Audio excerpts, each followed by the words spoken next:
Good morning and welcome everyone. The United Lodge of Theosophists gather on Sundays to share universal ideology that is in sync with the philosophy of the masters that can move humanity forward to be functional on higher levels of consciousness.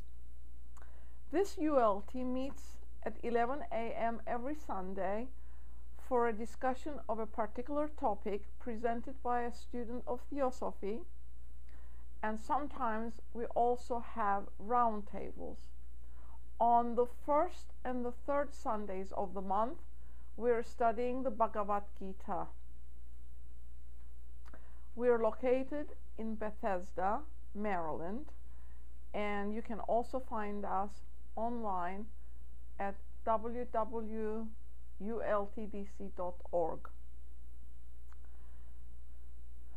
As we are all aware, the philosophy of the masters, which is the wisdom of the ages, is presented to us in English for our understanding. However, the words used do not quite sometimes imply the meaning rendered, and these we need to think very carefully about. HPB introduced such words as coordination and consubstantiality, and Mr. Judge in the Ocean of Theosophy explains explicitly what that is.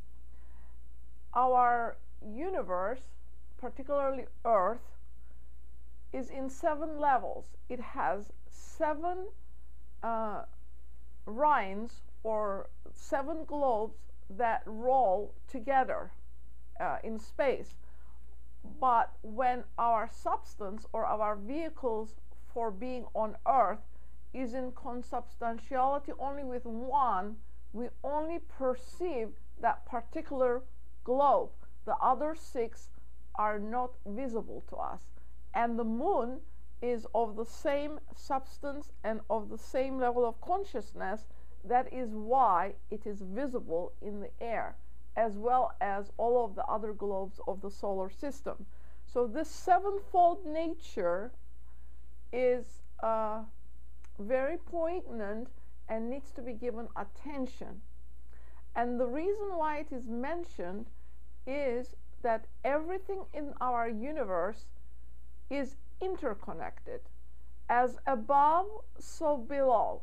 As in heaven, so also on earth. So this unity is very apparent if we were to look around carefully and observe. So man, who is at the pivotal point of his development because he has a lighted mind and can reason, it is his responsibility to uplift all of the other kingdoms which look up to man, as we ourselves look up to heavens for guidance.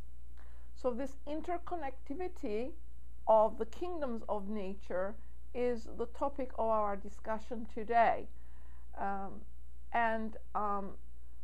The elemental nature, the plants, animals, human beings, and everything else in the universe is interconnected, and we need to pay attention to how we treat these kingdoms, because they are in everything that we use and have, and we need to be beneficent to these kingdoms of nature so that in return they reflect the same kindness towards us.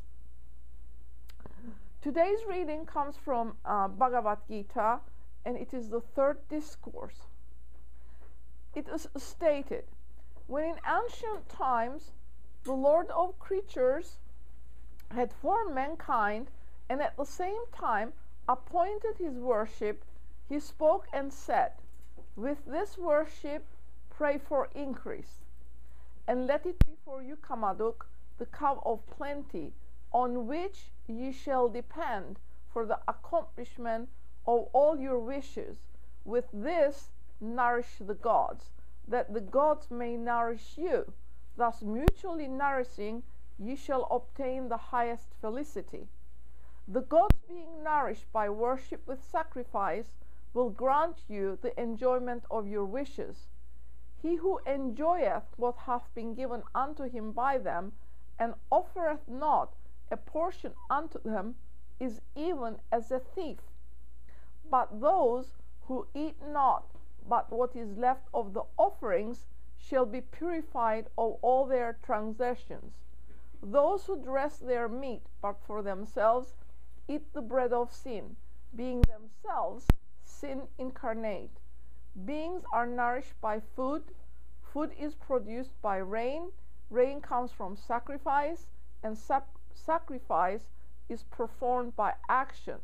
Know that action comes from the Supreme Spirit, who is one. Wherefore, the all-pervading Spirit is at all times present in the sacrifice. Mr. Judge's comments goes this way.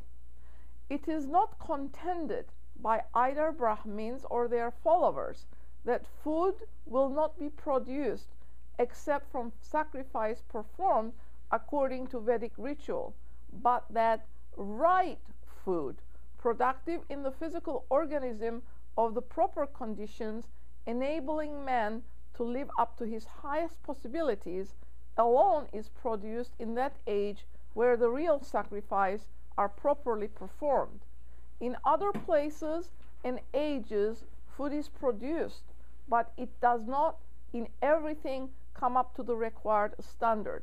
In this age, Kali-yuga, we have to submit to these difficulties and can overcome them by following Krishna's instructions as given in this book. And the book, as we said, is the Bhagavad Gita.